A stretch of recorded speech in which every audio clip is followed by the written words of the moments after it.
Last কিছুদিন ধরে প্রবাসী ঘরকন্যাকে নিয়ে ভীষণ ট্রোল করা হচ্ছে, কারণ ওনার শাশুড়ি মারা গিয়েছেন এবং সেই বিষয়ে উনি ব্লগ বানিয়েছেন। অনেকে বলছে উনি নাকি সুমি রয়, মানে শ্রাদ্ধ বাড়ির ব্লগারের মতো হয়ে গিয়েছেন। আবার অনেকে বলছেন উনি এই চ্যানেলের সবাইকে নিজের পরিবারের সদস্য মনে করেন, তাই উনি ভেবেছেন এই কষ্টের মুহূর্তটাও পরিবারের সকলের সঙ্গে শেয়ার করে দেবেন। অনেকে আবার বলছেন ভিডিওটা দিদি বানিয়েছে ঠিকই, কিন্তু মনিটাইজেশন অফ করে রেখেছেন। প্রবাসী ঘরকন্যা ইউটিউব চ্যানেলের মালিক মহুয়া গাঙ্গুলি আমার প্রায় মাতৃতুল্য মানুষ, তাকে অসম্মান জানিয়ে যে নোংরা ট্রোলিং গুলো হচ্ছে সেটা আমার খুবই খারাপ লাগছে। তার কারণ উনি এত বছরে কোনো উল্টোপাল্টা ভিডিও বানাননি যেটা নিয়ে মানুষ তাকে ট্রোল করবে। ওনার আশেপাশের বয়সে প্রচুর মহিলা রয়েছেন আমাদের ওয়েস্ট বেঙ্গলে যারা ব্লগ ভিডিও বানান। জেঠিমা কাকিমা মানুষটা যে কি লেভেলের নোংরামি করে ভিডিওতে সেটা আপনারা ইউটিউব বা ফেসবুক ঘাটলেই দেখতে পেয়ে যাবেন। সেখানে দাঁড়িয়ে উনি কিন্তু যথেষ্ট শালীনতা বজায় রেখে ভিডিও বানাতেন। আমি নিজেও একটা সময় ওনার ভিডিও দেখতাম, কারণ সাধারণ মানুষের জীবনযাত্রা কেমন হয়, তারা কেমন দামে খাবার দাবার কেনে, এইসব বিষয়ে আমি খুব আগ্রহী ছিলাম। তাই ওনার চ্যানেল এবং এরকমই অন্যান্য দেশে যেসব বাঙালিরা বা ভারতীয়রা গিয়ে রয়েছে তাদের ব্লগ ভিডিও আমি দেখি মাঝে মাঝে। প্রবাসী ঘরকন্যার ভিডিও আমি দেখতাম ইনফরমেশনের জন্য। একটা সময় আমার মনে হয় ওনার চ্যানেলের ভিডিও আমি যেই কারণে দেখতাম, যেসব ইনফরমেশনের জন্য দেখতাম, সেগুলো অলরেডি আমার জানা হয়ে গিয়েছে।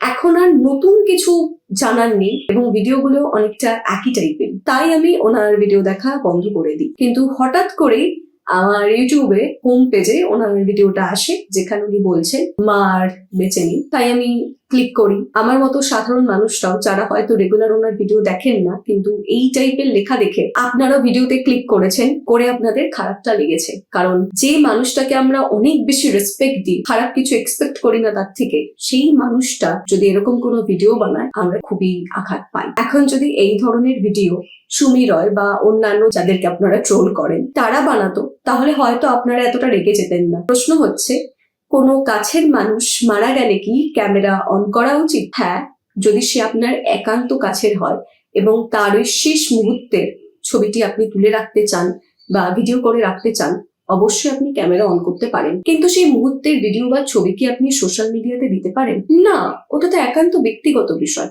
আপনি সেটা মেমোরি হিসেবে নিজের কাছে রেখে দিতে পারেন। আমি এই ভিডিওটা বানানোর আগে পর্যন্ত অপেক্ষা করছিলাম যদি উনি ভিডিওটা প্রাইভেট করে দেন। একটা সময় বঙ্গাই এবং বাকি ইউটিউবারদের সাথে প্রবাসী ঘরকন্যার ভিডিও রেখে বলা হচ্ছিল যে এদের সবার ওনার থেকে শেখা উচিত, ওনার পা ধোয়া জল খাওয়া উচিত। এখন সেই সব মানুষরাই নোংরা ভাবে মহুয়া গাঙ্গুলিকে ট্রোল করছেন। তার মানে ভাবুন, সোশ্যাল মিডিয়া আজ আপনাকে যদি টপে তুলে দেয়, কাল আবার মাটিতে ফেলে দিতে পারে। এই মাটিতে ফেলার সময় তারা একবারের জন্য ভাববে না যে এতটা খারাপ কথা কি তাকে বলা উচিত। আপনাদের উদ্দেশ্যে একটাই কথা, কোনো ইউটিউবার, ইনফ্লুয়েন্সার বা কোনো অভিনেতা অভিনেত্রী তাদেরকে ব্লাইন্ডলি ফলো করবেন না, কারণ হতে পারে আপনার এক্সপেকটেশনে তারা জল ঢেলে দিচ্ছে কোনোদিন। তার কারণ ক্যামেরার সামনে একটা মানুষকে আপনি খুব কম সময়ের জন্য দেখছেন, যেটুকু সময় দেখতে পাচ্ছেন সেই সময় সে নিজের মধ্যে একটা ক্যারেক্টার প্লে করছে। বাকি সময় যে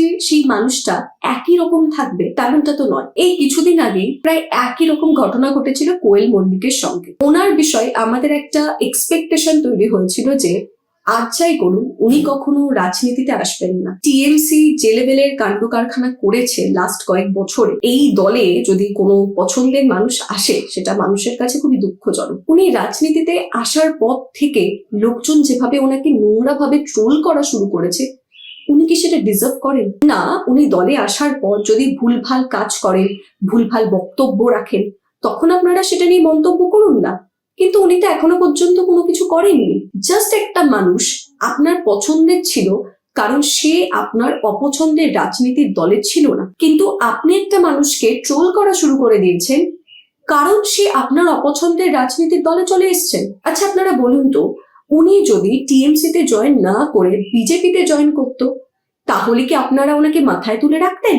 আমি ব্যক্তিগতভাবে মনে করি কোয়েল মল্লিকের রাজনীতিতে আসা উচিত ছিল না। ওনার যদি মনে হতো আমি মানুষের উপকার করতে চাই, তাহলে উনি রাজনীতিতে না এসেও আশেপাশে অনেক ভালো কাজ করতে পারতেন। আর যদি এটাই হতো যে ভালো কাজ করার জন্য ওনাকে পাওয়ার পেতে হবে, তাহলে উনি নিজস্ব রাজনৈতিক দল খুলতে পারতেন। অনেকেই তো নির্দল প্রার্থী হিসেবে ভোটে দাঁড়ান। আর আমি যতটুকু জানি উনি যদি নির্দল প্রার্থী হয়ে ভোটে দাঁড়াতেন তাও মানুষ ওনাকে ভোট দিত। আমার খুব খারাপ লাগছে যখন কোয়েল মল্লিকের উল্টো পাল্টা বিকৃত ছবি সোশ্যাল মিডিয়ায় পোস্ট করে ট্রোল করা হচ্ছে। প্লিজ এই জিনিসগুলো মহুয়া গাঙ্গুলির সঙ্গে করবেন না। আপনাদের উদ্দেশ্যে একটাই কথা, আমাদের জীবনে সব মুহূর্ত ক্যামেরাবন্দি করার জন্য নয়। কিছু মুহূর্ত থাকে যেগুলো আপনি চাইলে ক্যামেরাবন্দি করতে পারেন, কিন্তু ওগুলো একান্ত ব্যক্তিগত রাখার জন্য, সোশ্যাল মিডিয়াতে পোস্ট করার জন্য। আমি এখানে একটা ছোট্ট গল্প বলি। আমার যখন বোর্ড এক্সামের রেজাল্ট বেরোলো, সবাই আমার রেজাল্ট নিয়ে খুব খুশি, কিন্তু আমি খুশি নই, কারণ আমি আরো বেশি নাম্বার এক্সপেক্ট করেছিলাম। ফলে আমি কান্নাকাটি করতে শুরু করি। সবাই বলতে থাকে, এ কি বোকা মেয়ে, এত ভালো নাম্বার পেয়েছে তারপরও কাঁদছে। এটা সবার কাছে একটা খিল্লির বিষয় হয়ে গিয়েছিল। এখন যদি আমার কোনো কাজিন বা আমার বাড়ির আর কেউ সেই মুহূর্তের ভিডিও করে সোশ্যাল মিডিয়ায় পোস্ট করতো, তাহলে লোকজন আমাকে নিয়ে ট্রোল করতো, খিল্লি করতো, যে দেখো ভালো নাম্বার পাওয়ার পরও কান্নাকাটি করছে, ন্যাকামি।